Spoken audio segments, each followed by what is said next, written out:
Aucun d'entre nous n'est un doux rêveur qui dirait « Eh ben oui, tout le monde a qu'à le faire, se déplacer ». C'est pas vrai. Parce que nous savons que ces déplacements-là, ils sont contraints et forcés. Les gens, ils partent pas par plaisir. Ils partent parce qu'on les a fait partir. Et qui les a fait partir? L'Europe, les États-Unis, le capitalisme. Et je vais vous en donner une preuve immédiate.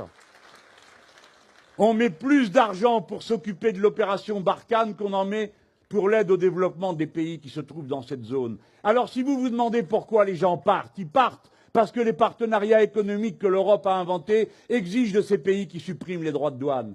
Parce que l'argent qu'on verse maintenant, on le verse à des dictateurs à qui on demande une seule chose, de bien vouloir verrouiller leur propre peuple. Et que vous finissez par voir des gens monter dans des fourgons de police, marqués dessus, avec l'aide de la communauté européenne. Parce qu'on a donné 3 milliards à monsieur le président de la République de Turquie pour bloquer les gens à la frontière, à la Syrie. La frontière d'une guerre à laquelle sont directement partie prenante les nations de l'Europe.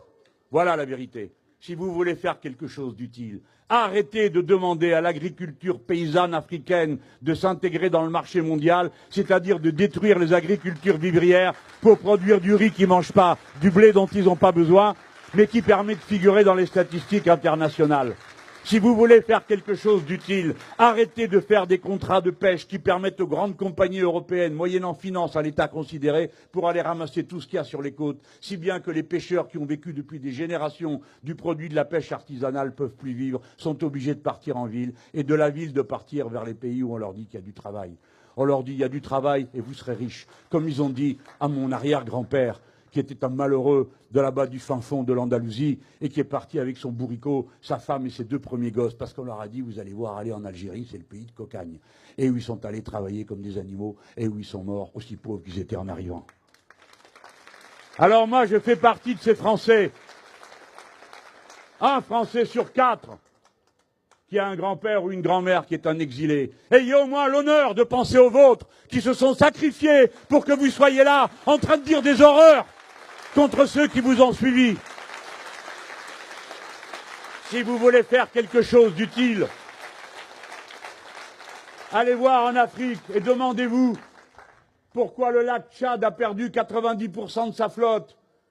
Qu'est-ce que ça a à voir avec le changement climatique? Qu'est-ce que ça a à voir avec les pratiques agricoles que vous avez imposées à ces gens qui avant n'avaient jamais consommé des quantités pareilles d'eau?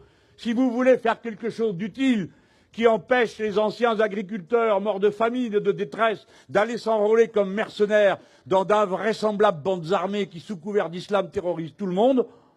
Si vous voulez empêcher ça, permettez-leur de revivre dignement de leurs revenus, d'être d'honnêtes paysans, d'être d'honnêtes pêcheurs, d'être d'honnêtes artisans de toutes sortes qui travaillent autour de ces activités. Aidez à remettre de l'eau dans le lac Tchad parce qu'on sait comment faire.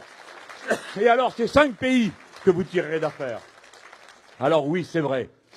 Quand nous votons dans un référendum contre M. Macron, nous votons contre toute la politique qu'il approuve et qu'il soutient. Lui, le commissaire européen, qui s'en va faire le tour des dictateurs et faire des selfies avec eux, et toute cette